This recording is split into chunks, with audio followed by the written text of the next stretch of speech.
Olá, meus queridos e amados irmãos, a paz do Senhor Jesus, tudo bem? Hoje nós iremos tratar de uma temática muito importante. A salvação não é obra humana. E aí, será que nós devemos nos esforçar para sermos salvos? Será que nós devemos fazer alguma obra filantrópica para alcançarmos a salvação? Será que a salvação é uma obra exclusiva de Deus? Ou será que a salvação é uma obra parcialmente também humana? Nós devemos cooperar com Deus na nossa salvação. Bom, é sobre essa temática que nós iremos abordar, claro, vendo também algumas heresias que são pregadas no que diz respeito à soteriologia, a doutrina da salvação, e juntos iremos aprender mais da poderosa palavra de Deus. Eu quero convidar você que ainda não é inscrito a se inscrever no nosso canal EBD Explicada 2.0 e estar sempre atualizado quando nós postarmos aqui os nossos vídeos, as nossas pré-aulas da escola bíblica, tá bom? Se você ainda não é inscrito, se inscreva, aperte o sininho de notificações, deixe também aqui o seu comentário e, claro, se você puder, compartilha com mais alguém esta palavra em nome de Jesus. Meus queridos e amados irmãos, vamos agora então para a nossa lição de hoje. A nossa lição de hoje é a lição de número 11. Lição de número 11, falando sobre a salvação não é obra humana. Tá bom? A gente vai entender um pouco aqui sobre a temática da salvação, que também é um dos assuntos, né, da teologia sistemática, que é a doutrina da salvação. Ela tem uma nomenclatura mais erudita, que é a soteriologia, e nós iremos trabalhar também esse conceito mais na frente, que é a doutrina da salvação, tá bom?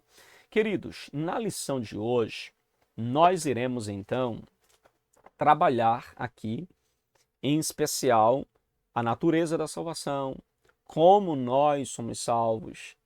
Vamos tratar também de algumas heresias que vêm surgindo ao longo dos séculos sobre a salvação.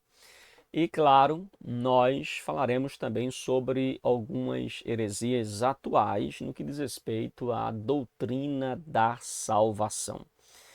Eu particularmente considero este assunto, irmãos, de suma importância, porque vai tratar de algo extremamente necessário para a nossa igreja, para a nossa geração. Por falta de compreensão acerca da doutrina da salvação, há muitos erros que são cometidos no que diz respeito ao processo, à dinâmica da salvação. É verdade também que a doutrina da salvação é um divisor de água, uma razão também da divisão também de muitas denominações que seguem uma determinada linha de doutrina ou de compreensão do que diz respeito à salvação, enquanto outros tomam um outro caminho no que diz respeito à compreensão da salvação. Embora esta divisão, este divisor de águas aconteça dentro mesmo das próprias igrejas protestantes ou das denominações protestantes, é importante lembrar que isso não interfere no que diz respeito à salvação. Mas iremos meditar também sobre alguns aspectos heréticos, algumas doutrinas heréticas que comprometem literalmente a salvação. Nosso texto áureo está em Tito, capítulo 3, versículo de número 5. Não pelas obras da lei, olha o que vai dizer a Tito 3, 5. Não pelas obras de justiça que houvéssemos feitos, mas segundo a sua misericórdia, nos salvou pela lavagem da regeneração e da renovação do Espírito Santo. Então, esse texto, inclusive, é um texto paralelo ao texto de Efésios capítulo 2, que é, inclusive, o texto que nós usaremos aqui como leitura bíblica em classe e trabalharemos também no primeiro ponto da nossa lição, os versículos de Efésios capítulo de número 1, capítulo de número 2, verso 1 ao verso de número 10, onde nós trabalharemos, eu penso que esse é um dos textos mais claro, mais específico no que diz respeito à doutrina da salvação, fica muito clara para nós a natureza, como somos salvos, E ali está um texto muito bem trabalhado por Paulo, desde a, a nossa natureza caída, quem somos, quem éramos, ao processo da transformação em nova criatura. Está tudo ali muito bem detalhado no capítulo 2 da carta de Paulo aos Efésios, que a gente vai ler e vai comentar daqui a pouco, tá bom? A nossa verdade prática diz assim: a salvação é um ato da graça soberana de Deus, pelo mérito de Jesus Cristo, e não vem das obras humanas. Irmãos, a nossa verdade prática ela é muito enfática em fazer aqui praticamente um resumo de tudo aquilo que a gente vai falar. A salvação é um ato da graça, não do homem. É um ato da soberania de Deus, não dos nossos méritos. A salvação é pelos méritos de Cristo, não pelos nossos méritos. Ele nos salva mediante esse favor imerecido. Veja que a salvação não vem das obras humanas. A salvação não é resultado das obras dos homens. A salvação não é resultado do homem ser bonzinho, do homem ser generoso, do homem ser mais justo, mais honesto.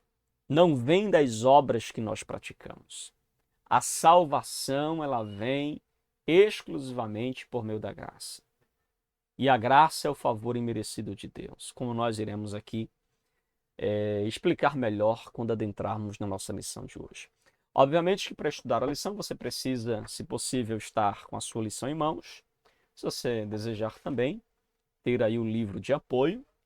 Claro, não podemos deixar de fora também um exemplar da Bíblia Sagrada e sempre recomendo também aos irmãos estarem aí com caneta ou um papel em suas mãos para você fazer as suas devidas observações, tá bom? É importante que você estude a lição desta forma. Vamos então para a nossa leitura bíblica em classe. Efésios capítulo de número 2, verso de número 1 até o verso de número 10. Esta é a nossa leitura bíblica em classe e eu quero convidar você para nós lermos esse texto. Se possível, leia, releia, porque esse texto é simplesmente fenomenal. É um texto que vai nos deixar muito claro sobre a questão da salvação. Olha o que Paulo vai dizer em Efésios capítulo 2, verso 1 ao verso de número 10.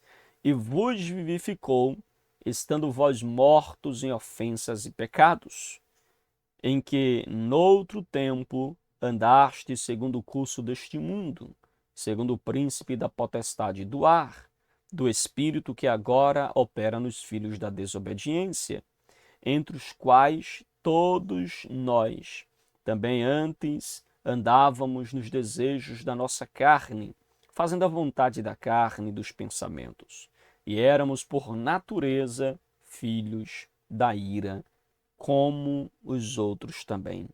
Mas Deus, que é riquíssimo em misericórdia, pelo seu muito amor com que nos amou, estando nós ainda mortos em nossas ofensas, nos vivificou juntamente com Cristo. Pela graça sois salvos. Verso de número 6. E nos ressuscitou juntamente com ele e nos fez assentar nos lugares celestiais em Cristo Jesus, para mostrar nos séculos vindouros as abundantes riquezas da sua graça, pela sua benignidade para conosco em Cristo Jesus. Porque pela graça sois salvos, por meio da fé, e isso não vem de vós, é dom de Deus. Não vem das obras, para que ninguém se glorie, porque somos feitura sua, criados em Cristo Jesus, para as boas obras, as quais Deus preparou para que andássemos nela. Meu Deus, é muito forte, né, irmãos, esse texto? Esclarecedor, muito importante. Nós iremos fazer os comentários desta passagem bíblica quando nós estivermos abordando aqui o tópico 1 da nossa lição, tá bom? Aí nós iremos trabalhar melhor aqui essa passagem. No momento agora, vamos ver aqui os objetivos da nossa lição de hoje.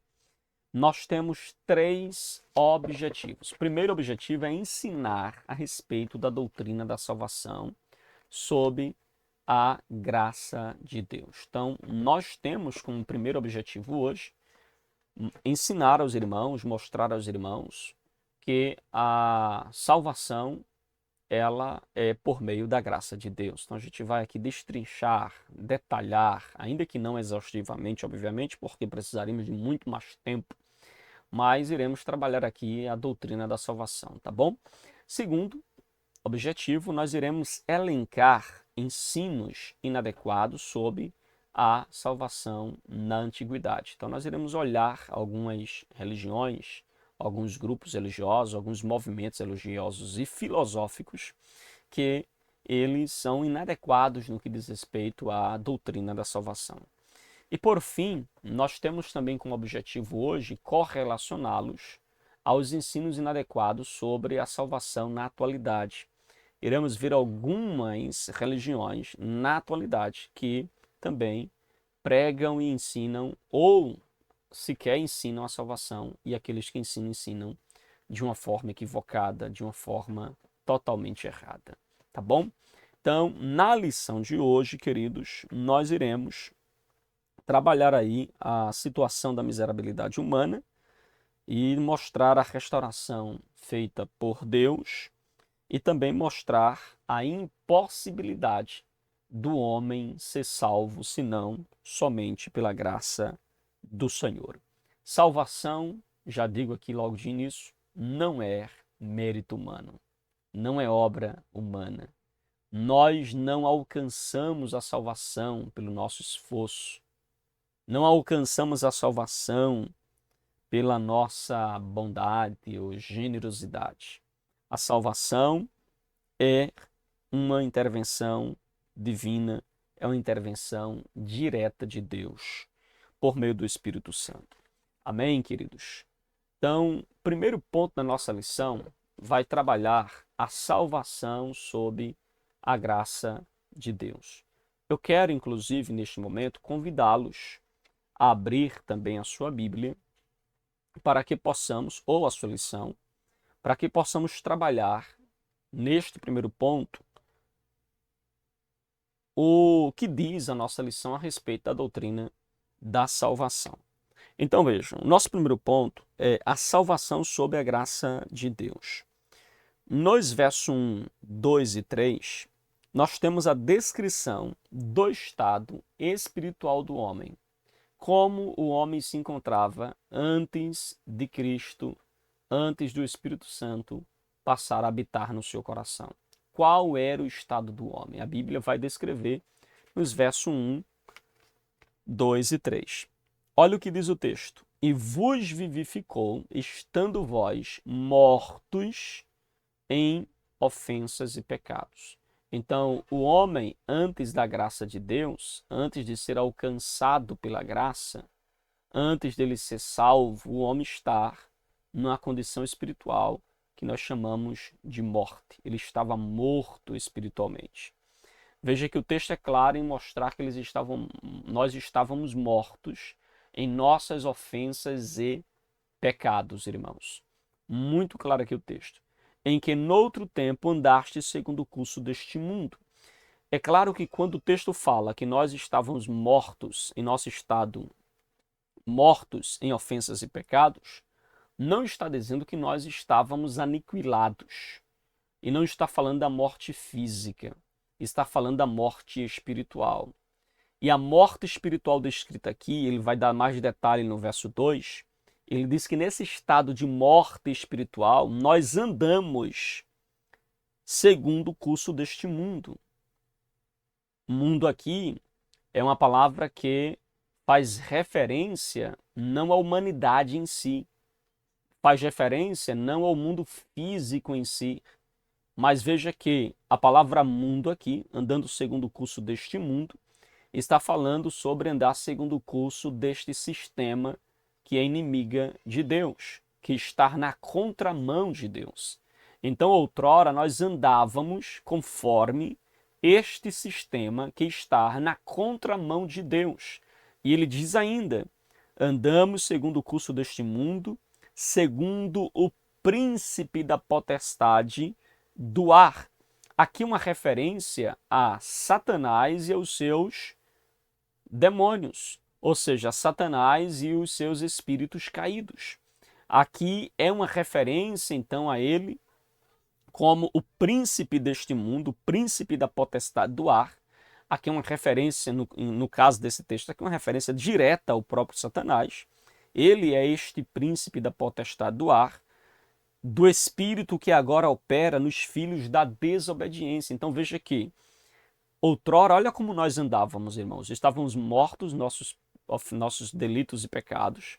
Nesse estado, nós andávamos segundo o mundo, ou seja, segundo um sistema organizado contra Deus, influenciados, guiados por o príncipe deste mundo, que é Satanás, e o texto diz que nós agíamos como filhos da desobediência.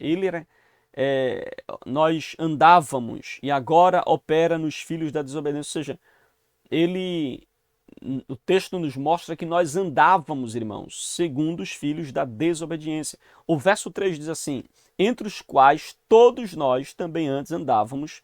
Paulo aqui não apenas faz referência àqueles que ainda não confessaram Jesus como seu Senhor, mas veja que Paulo aqui aponta e se coloca também como judeu, como alguém que também andava distante de Deus, entre os quais todos nós, judeus e gregos, judeus e gentios, também antes andávamos nos desejos da nossa carne, fazendo a vontade da carne e dos pensamentos, e éramos, por natureza, filhos da ira, como os outros também.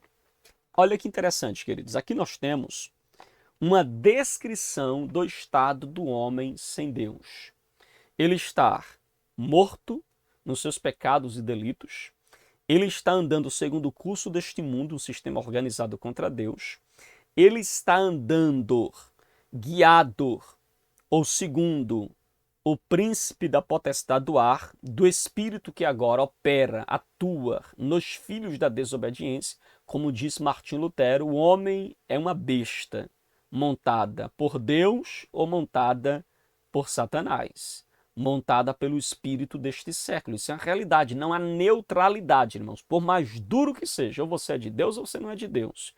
As pessoas dizem assim, pastor, qual a religião correta? Há muitas religiões. Alguns chegam a apontar que há mais de 5 milhões, 5 mil religiões no mundo, irmãos. Há uma inúmera quantidade de religiões no mundo. Eu não sei agora dizer exatamente a quantidade, mas existem inúmeras religiões, né, segundo alguns, no mundo. Mas, irmãos, quando a gente olha nitidamente para o contexto bíblico e como as outras religiões se apresentam, nós chegamos à seguinte conclusão: só existe duas religiões.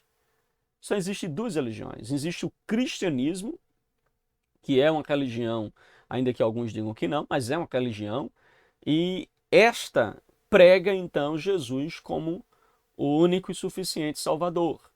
É certo que há dentro do cristianismo algumas ramificações, mas a essência do cristianismo é seguir as doutrinas de Cristo.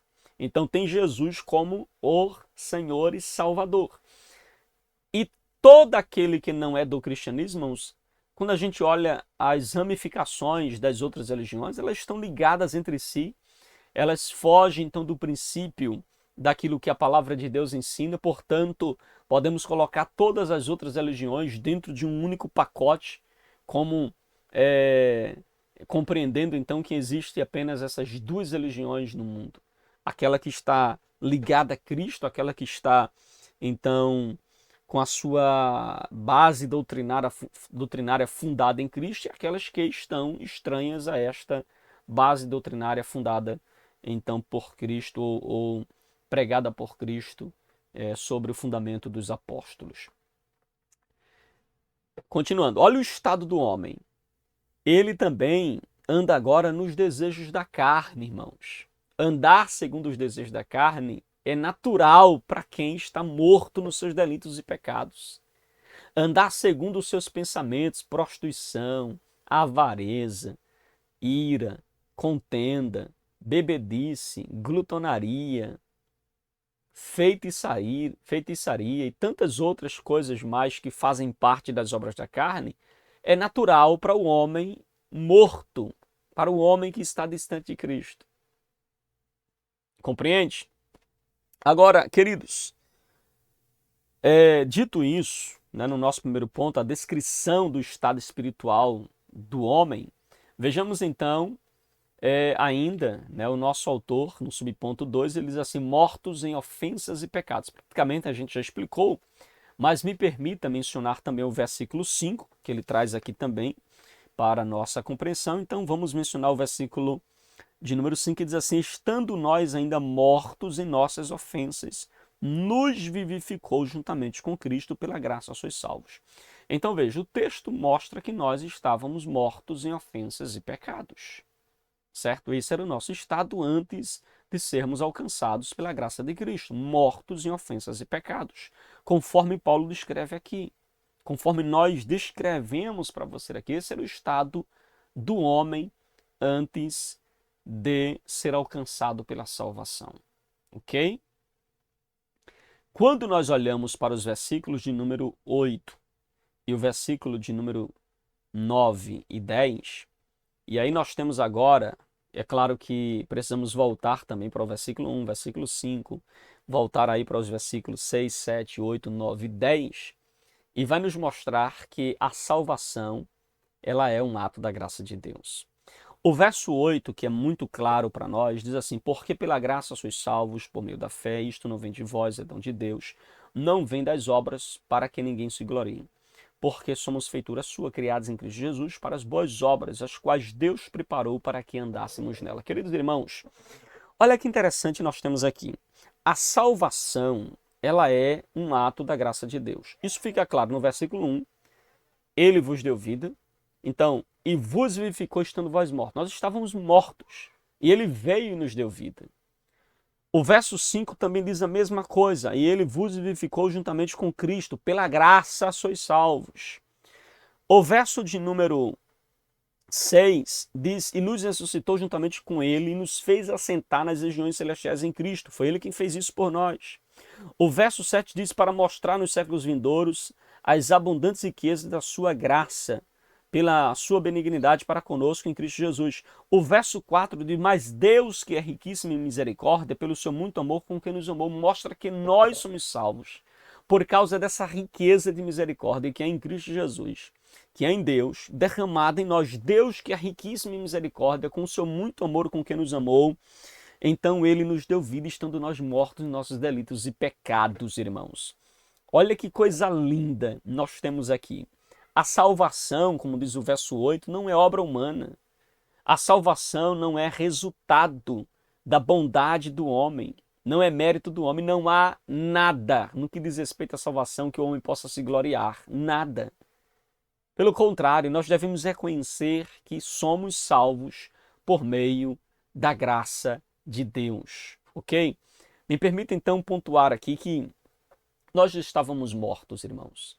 No nosso estado de morte espiritual, jamais podemos reagir ou responder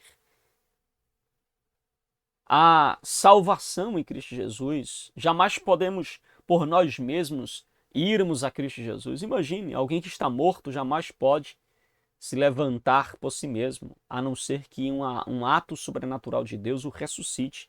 E é isso que o texto mostra. Nós estávamos mortos e Deus, ele nos ressuscitou, ele nos deu vida, irmãos. Estando nós mortos, ele nos deu vida. Amém, queridos? O texto do verso 8, onde o autor ele nos convoca a uma exegese aqui do texto, nos traz verdades profundas. Não dá nem para a gente destrinchar tudo aqui. E, particularmente, me considero um leigo no que diz respeito às línguas originais da Bíblia, ao grego e ao hebraico, no caso aqui do texto grego, mas veja que o texto, porque pela graça sois salvos por meio da fé, isso não vem de vós. A expressão grega, o pronome grego isso, né, o pronome grego toutos, veja que este pronome, inclusive nosso autor da lição faz questão de trabalhar também esta expressão, né, no livro em especial ele vai dar mais detalhes, mas veja que a expressão, o pronome demonstrativo isso, ele é um pronome neutro. Nós temos anteriormente a graça, que é um pronome que é feminino. Nós temos a fé, que também é feminino, e nós temos então o pronome demonstrativo isso, que é neutro. E aí vem as questões teológicas. Será que tanto a salvação como a fé, ela é um dom de Deus? Ou quando ele diz isso não vem de vós, é dom de Deus, é uma referência apenas à salvação e não à fé? Porque aqui alguns dizem que a salvação, alguns defendem de que a salvação é sim pela graça, mas a fé é a nossa resposta à graça de Deus. Então eles dizem que a salvação é pela graça, certo? Não vem de nós, mas a fé vem de nós. Como, por exemplo, o nosso autor da lição, ele cita a T. Robson, que diz que pela graça, que diz que a graça é a parte de Deus e a fé é a nossa parte. E aí ele cita também Norman Geisler, que diz que a fé é o meio e a salvação é o fim. O meio vem antes do fim. Ou seja, nós primeiro temos fé, e por meio desta fé nós somos salvos. E aí alguns defendem de que o homem coopera com a salvação, porque ele expressa então a fé e pela graça ele é salvo. Mas, irmãos, quando nós olhamos para esse texto aqui, embora alguns autores ou alguns escritores de linha arminiana ou de linha pentecostal, eles digam que o fato do homem responder com fé à salvação não se trata de um mérito do homem, porque até mesmo essa resposta ela é também um trabalhar de Deus no coração do homem. Mas nós entendemos aqui, e indo pela linha de outros comentaristas bíblicos também, que a expressão, o pronome demonstrativo neutro, isso, é uma referência tanto à salvação como também à fé. Há textos bíblicos que mostram que a fé, ela é, então, algo que nos foi dado. Por exemplo, se você ler 2 Pedro, capítulo de número 1, versículo de número 1, Pedro fala sobre alcançamos a fé. Né? Vamos ler esse texto para ficar melhor a compreensão da gente? Para não citar aqui nada fora do contexto ou diferente do que está escrito. Abra aí a sua Bíblia na segunda carta de Pedro, capítulo de número 2, capítulo de número 1, versículo 1. Olha o que Pedro diz, irmãos. Simão Pedro, servo e apóstolo de Jesus Cristo, aos que conosco obtiveram fé igualmente, ou alcançaram fé igualmente. Então veja, esse texto nos mostra que a fé não se tratava de algo do próprio homem, mas algo alcançado pelo homem. Obtiveram fé igualmente preciosa na justiça de Deus. Então mostra que eles alcançaram, eles obtiveram esta fé. O texto não diz que eles tiveram fé igualmente, mas diz que eles obtiveram fé igualmente. Por exemplo, olha outro texto, Filipenses capítulo de número 1. Abra sua Bíblia aí, é importante a gente mencionar esse texto, porque nos parece aqui, pelo contexto e pelo texto, de que tanto a salvação como a fé é um dom de Deus. Não se trata que Deus crê por nós, mas se trata que o homem estando morto, Deus precisa vivificá-lo para que ele possa crer. Deus precisa regenerá-lo para que ele possa crer, para que ele possa acreditar. Olha o que diz aqui, então, Filipenses capítulo 1, versículo de número 19. Olha o que vai dizer aqui, verso 29, perdão. Filipenses 1, 29. Porque vos foi concedida a graça de padecerdes por Cristo e não somente de crerdes nele. Olha aí. O texto diz que nos foi concedida a graça de padecer, ou seja, recebemos a graça de sofrer com Cristo, mas não somente de sofrer, mas também recebemos a graça de crer. Então veja, mostra que o crer, que a fé, se trata de algo que nós recebemos. Olha ainda comigo Atos capítulo 3, versículo 16. Atos capítulo 3, versículo de número 16. Vai nos mostrar também esta mesma verdade. Olha o que diz. Pela fé em nome de Jesus é que esse mesmo nome fortaleceu a estes homens que agora vedes, a este homem que agora vedes, e reconheceis sim a fé que vem por meio de Jesus. Veja, uma fé que vem por meio de Jesus. Não se trata de uma fé que nós temos em Jesus, mas uma fé que vem por meio de Jesus. Então, mostra nitidamente que a fé é algo recebido, não algo que nós temos. Olha o que diz também, né, o texto de Paulo, um texto clássico, que a fé ela vem pelo ouvir, ela vem, não é uma fé que nós temos por nós mesmos, mas uma fé que vem pelo ouvir. Então veja que à medida que nós ouvimos a pregação do Evangelho, o Espírito Santo esclarece para nós a mensagem do Evangelho, é que nós passamos a crer. Então veja que mostra nitidamente para nós que a salvação, irmãos, ela é inteiramente, do começo ao fim, começo, meio e fim, obra de Deus. É um ato soberano da graça de Deus. Me permita dizer, não há nada que você faça para conquistar a salvação. Não há obra que você realize para você ganhar a salvação. Há aqueles que dizem assim, eu estou fazendo por onde ser salvo.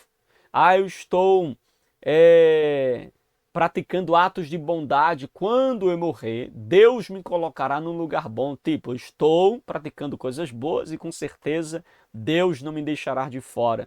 Pois é, queridos, a salvação não é pelo que você faz. A salvação não é pelo que você realiza. A salvação é por aquilo que Jesus realizou na cruz do Calvário por você.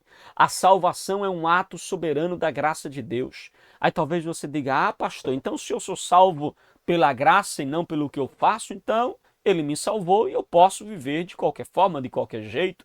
Eu posso viver no pecado, afinal de contas, a salvação não é pelo que eu faço, eu posso continuar fazendo coisa errada e ainda assim serei salvo. Oh, glória, aleluia. Não, não é isso que a Bíblia diz. O texto é muito claro no versículo 8. Olha o que o versículo vai nos dizer, versículo 8 e versículo 9, queridos. Vamos ler a Bíblia com atenção. Olha o que diz, porque pela graça sois salvos por meio da fé, isto não vem de vós, é dom de Deus. Ok, salvação, fé, somos alcançados pela graça de Deus, é dom de Deus, é favor imerecido sobre nós. Agora olha o verso 9. Não vem das obras para que ninguém se glorie. Então não vem de obras para que ninguém enche o peito. Eu sou salvo, olha quantas obras eu faço. Já imaginou, irmãos? Alguém que tem uma fortuna insondável, quantas obras sociais eles podem fazer, a salvação com ele, está garantida. Não é assim? Se fosse por obras, sim, mas não é por obras. Aí aqueles que não tivessem condições de fazer nada pelo próximo, de praticar um ato de bondade assim tão grande, né, tão esplêndida, este não alcançaria a salvação. Só que não é por obras. Agora veja, nós não somos salvos para permanecermos no pecado. Nós não somos salvos para permanecermos em mais obras. Nós não somos salvos para permanecermos no nosso estado de delitos e ofensas contra Deus. O texto no verso 10 é muito explícito. Olha o que diz. Porque somos feitura sua, ou seja, somos obras de Deus, criados em Cristo Jesus, ou seja, uma obra de arte de Deus.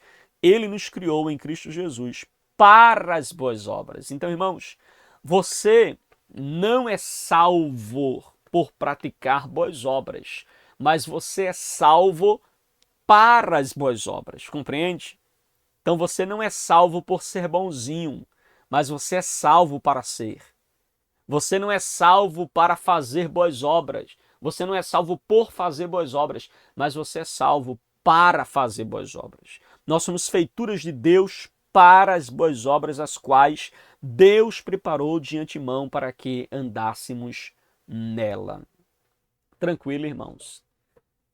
Ah, pastor, mas Tiago disse que a fé sem as obras é morta.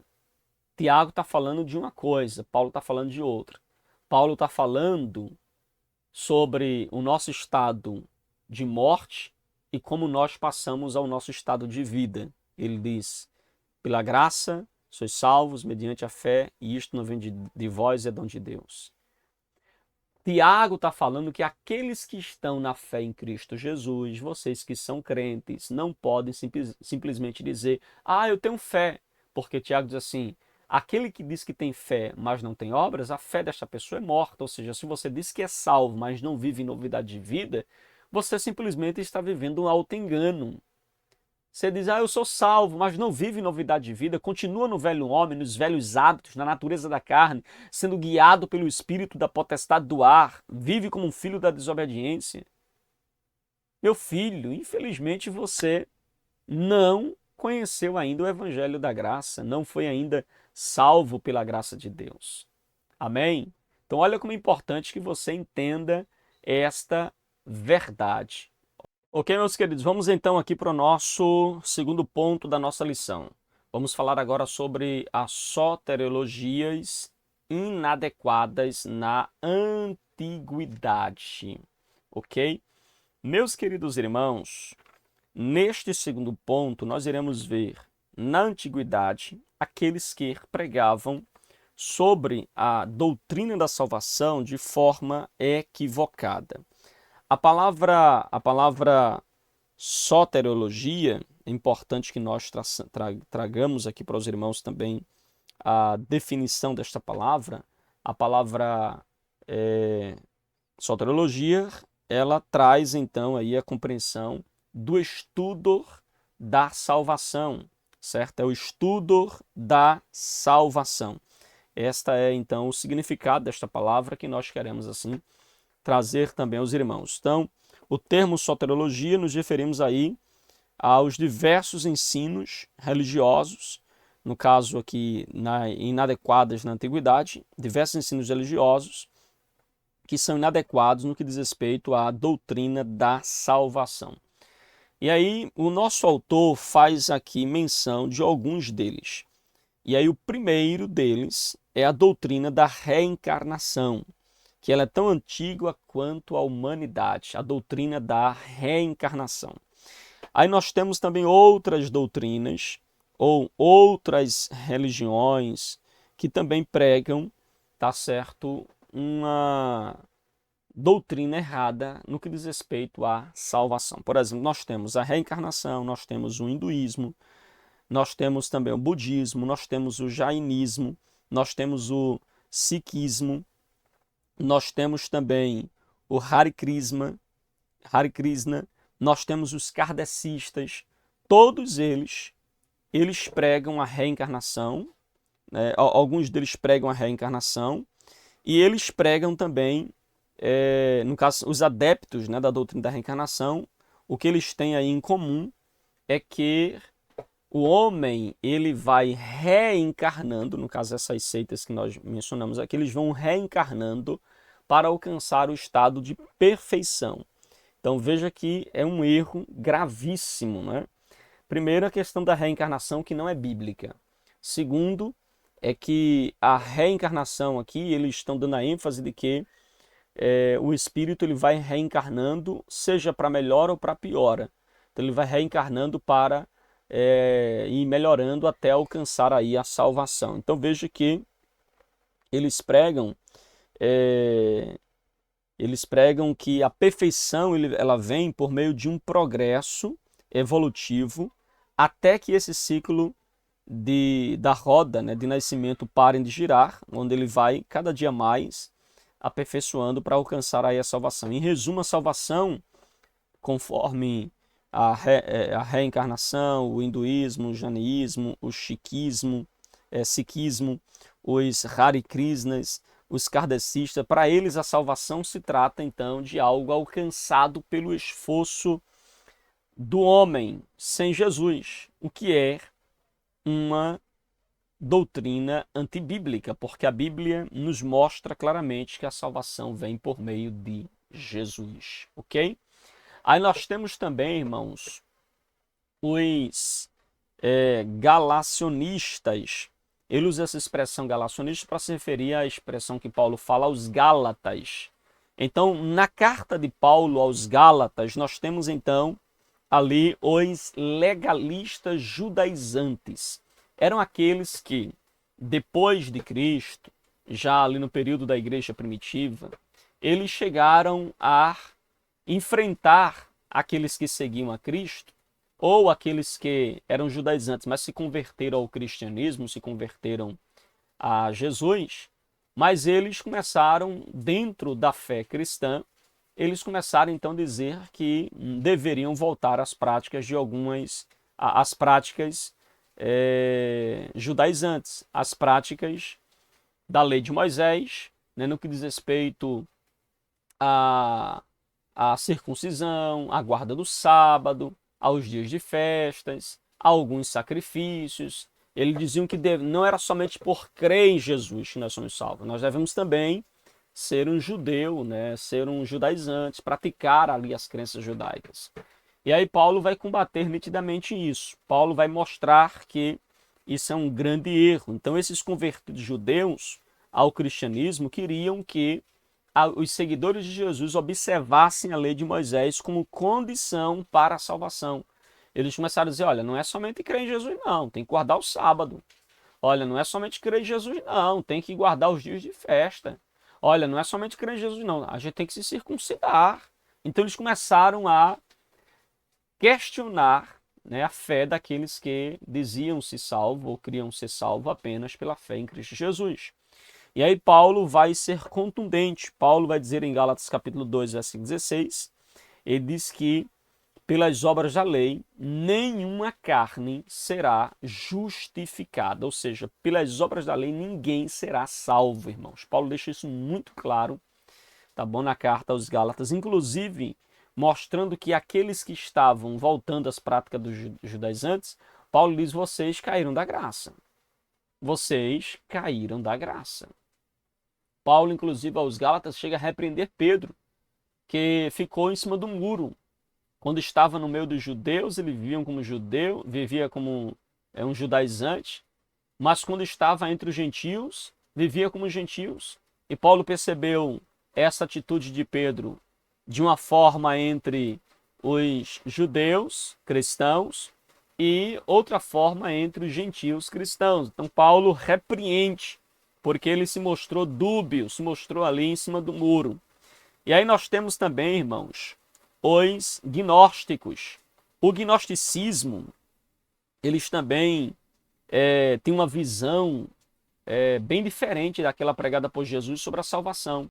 O gnosticismo também, que vem aí, né, que tem também a nomenclatura dada para ele, que é o maniqueísmo. E o que é o maniqueísmo? É uma corrente religiosa fundada aí por Mani, na Pérsia, o atual hoje Irã, e veja que o seu ensino era que o universo é composto do reino das trevas e do reino da luz. E ele diz que os dois reinos, eles lutam pelo domínio da natureza humana. E aí nós temos então, desse modo, que o ser humano, para ser salvo, segundo o gnóstico, o homem para ser salvo, ele precisava então ele precisava se libertar da prisão do mundo. E aí os seus poderes, né, planetários também precisavam ser libertos dos seus poderes planetários. E eles também precisavam aí ser liberto por meio de um conhecimento que estava acima dos demais. Ou seja, essa libertação só era possível por meio de um conhecimento místico, que eles chamavam de gnosis, uma espécie de iluminação espiritual pelos quais eles eram salvos. E estava, inclusive, o gnosis estava limitado ali aos mais espirituais. Os demais, para eles, eram pessoas materiais, que não podiam receber o gnose, ou seja, o conhecimento espiritual, E quando a gente olha para essa crença do gnosticismo, onde eles dão essa ênfase dualista da vida ou do universo, de que o ser humano, né, ele tem aí a parte material ruim, para nada serve, e a parte espiritual, que é a parte boa, e então ele precisa alcançar esse gnosis, que é aí a parte, o conhecimento, né? E aí seriam salvos. Veja que isto, irmão, vai na contramão diretamente aí do ensino das Escrituras, porque nós sabemos que a salvação, irmãos, a salvação, ela não vem apenas para um grupo de pessoas, para os que têm um gnosis, um conhecimento espiritual específico. A salvação, ela vem para todos. A salvação, ela está disponível a todos. O evangelho não é restrito a um grupo seleto, específico. O evangelho é para todos, irmãos. Amém? Isso fica muito claro, nosso autor faz menção aqui a diversos textos. E aí nós temos, irmãos, o último ponto da nossa lição de hoje, tá bom? O último ponto da nossa lição de hoje, que eu quero também estar abordando aqui com os irmãos. O nosso último ponto vai tratar, então, sobre as soteriologias inadequadas hoje, ok? Nós falamos sobre a soteriologia inadequadas na antiguidade e agora vamos falar sobre a soteriologia inadequada hoje. Hoje nós temos, irmãos, três, pelo menos aqui mencionada pelo nosso autor, que é o islamismo, nós temos as testemunhas de Jeová e nós temos o mormonismo, certo? Que é os mormons. Mais uma vez, eu quero aqui, inclusive, deixar claro que nós não temos nada contra, certo? Aqueles que professam esta religião, seja o islamismo, sejam os testemunhos de Jeová, ou seja, aí os mormons. Nós não temos nada contra aqueles que professam essa fé. Mas nós queremos aqui, através desse estudo, mostrar que existe dentro da sua fé, da sua crença, conceitos que vai na contramão dos princípios bíblicos ensinados pela Igreja Protestante. Por isso, nós taxamos esses ensinamentos como ensinamentos hereges, como heresia, ou seja, erros doutrinários gravíssimos que comprometem aí a questão da salvação. Por exemplo, o islamismo, eles pregam, eles ensinam que nós devemos praticar, né, boas obras para alcançarmos o paraíso. Inclusive, o Alcorão, eles dizem que se as boas ações superam as más ações, então nós iremos para o paraíso. Ou seja, se a gente tiver mais atos de bondade, de obras boas do que de obras más, nós iremos para o paraíso. Eles ensinam ainda que Alá não ama pecadores. É uma expressão que se repete, inclusive, por diversas vezes no Alcorão, de que Alá não ama os pecadores, mas somente os piedosos. Alá não ama os agressores, mas somente aqueles que forem bondosos. Alá não ama nenhum ingrato pecador. Então veja, isso acontece cerca aí de 24 vezes no Alcorão, que afirma aí que Alá não ama os pecadores.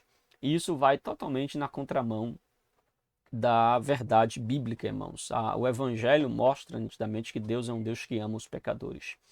A Bíblia diz que Deus nos amou quando ainda éramos pecadores. Então o amor de Deus está derramado. Não é um amor, né? A gente quando lê assim, Deus ama os pecadores, pastor, como se fosse um pai que amasse o filho no erro e acobertasse a falha dele. Obviamente, quando a gente diz que Deus ama o pecador, não significa dizer que Deus faz cafuné na cabeça do pecador, dizendo assim, meu filho, eu te amo assim mesmo, continue aí, não tem problema nenhum. Não é isso que a Bíblia diz, certo? A Bíblia não fala sobre isso. A Bíblia diz que Deus ama o pecador porque Deus dá para ele inúmeras vezes chance dele se arrepender, dele se voltar. O amor de Deus se mostra na sua misericórdia, que oferta para este pecador rebelde, ingrato, a oportunidade de se voltar para a sua presença. Então, nisto se revela o grande amor de Deus. É por isso que, mesmo quando estes pecadores insistem em permanecer no seu estado de pecado, e eles então vão sofrer a punição eterna, não se trata que Deus agora deixou de ser amor. Pelo contrário, é um amor que age com justiça. É um amor que irá punir exatamente, e a razão da punição está também no fato de Deus amar.